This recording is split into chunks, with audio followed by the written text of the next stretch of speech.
consider this. I live on right at about 2.5 acres of land. I built that house right there. I own it. I paid for it. No mortgage. Paid taxes on it. It's mine. I own it. It's my land. It's my house. Do I own it? Every year I have to pay the government to own my land and my house. And if I don't pay, they come take it away from me or charge me a fine or something like that. So the word own, I'm not really sure that I understand that word completely anymore. You'd think that I own my house and my land because I paid for it, but maybe not. Maybe I'm just renting it from the government. Trying to improve your credit scores can feel like... Otherwise, why would I have to pay taxes on it every single year? Can somebody make that make sense for me, please? Thank you.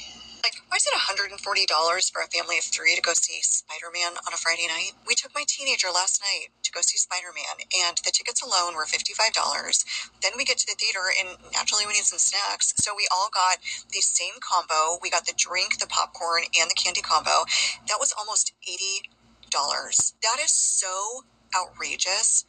And, like, I get it. You know, rent is expensive. The little fancy wobbly chairs are expensive. Okay, this was like the standard seats. They didn't heat. They just reclined. Okay, nothing crazy. It's not like they weren't shooting spider webs at us by any means. But $140 for a family to go see a movie together, that is so outrageous. And naturally, like the first 20 minutes of the movie, I was so perturbed by that I just sat there thinking about the margins. Like, by the time the popcorn kernels, the cups, you know, and the candy that they bought in bulk, by the time that was paid for, they probably made like 99% off of us. That is sickening. So next time I'm at the movie theater, and if you see a bucket of popcorn hanging out the bottom of my skirt, y'all just mind your own business, because I will be bringing my own snacks in. What are we doing?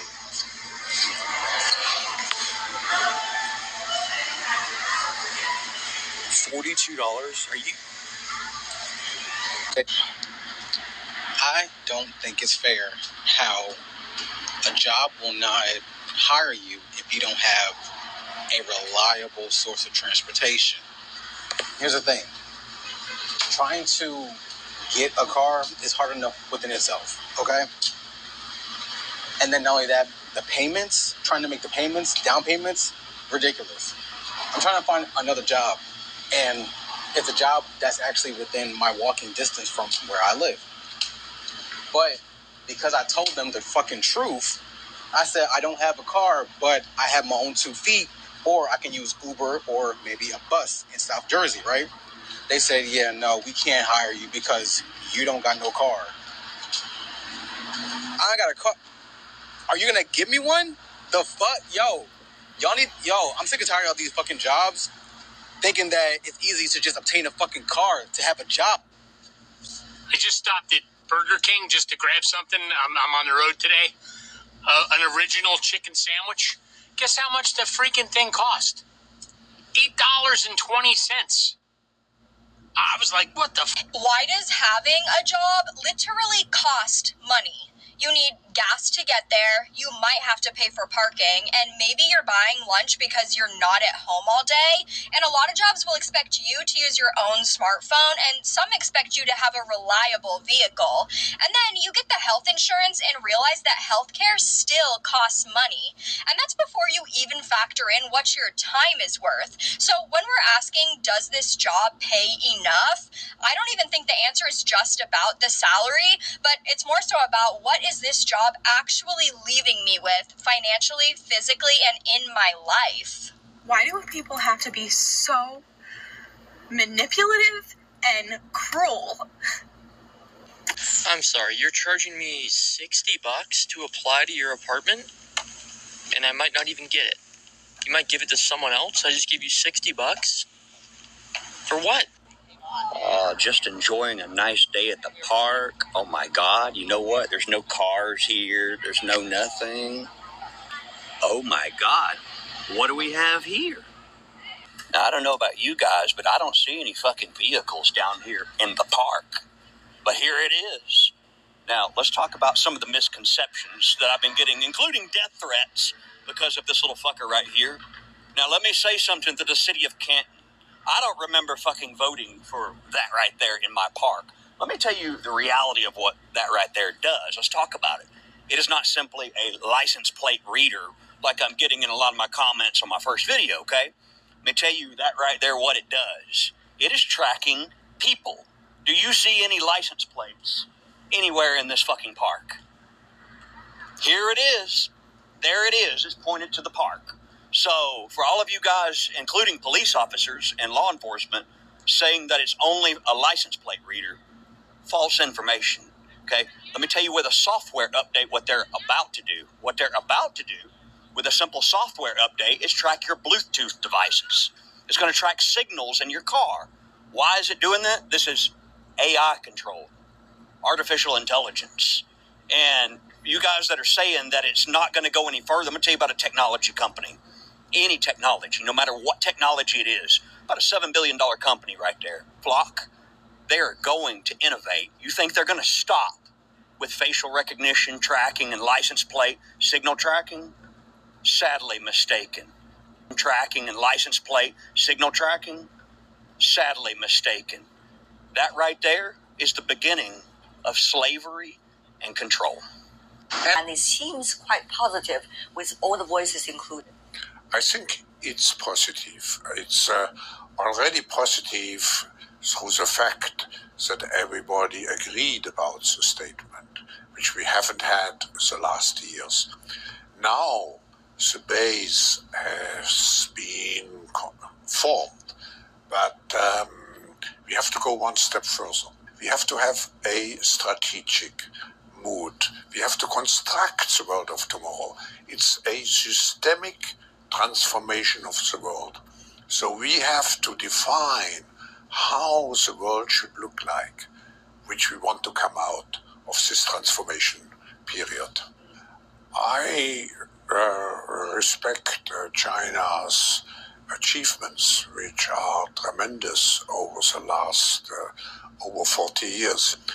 I think it's a role model for many countries, but I think also we should leave it to each country to make its own decision what system it wants to adopt. And I think we should be very careful in imposing systems. But the Chinese model is certainly a very attractive model for quite a number of countries. Remember how I said I lived out in the middle of nowhere with absolutely nothing around us? What's that? What is that? What is that for? Oh, you know, a free country. What are you monitoring? Guys, class is in session.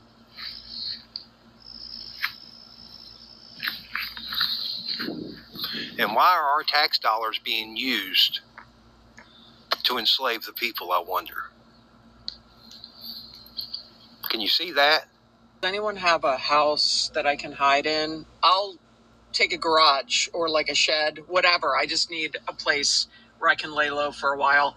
A friend of mine said, "Hey, I'm in the area.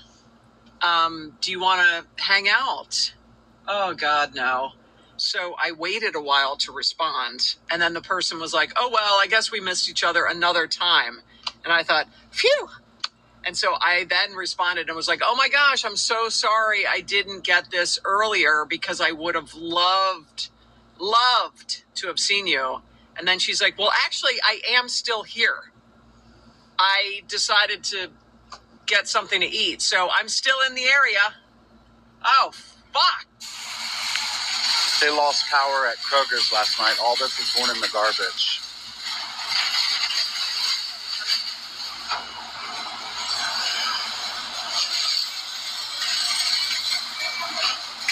So I see a gas station is going viral for offering their customers 20% off gas if they dance on camera.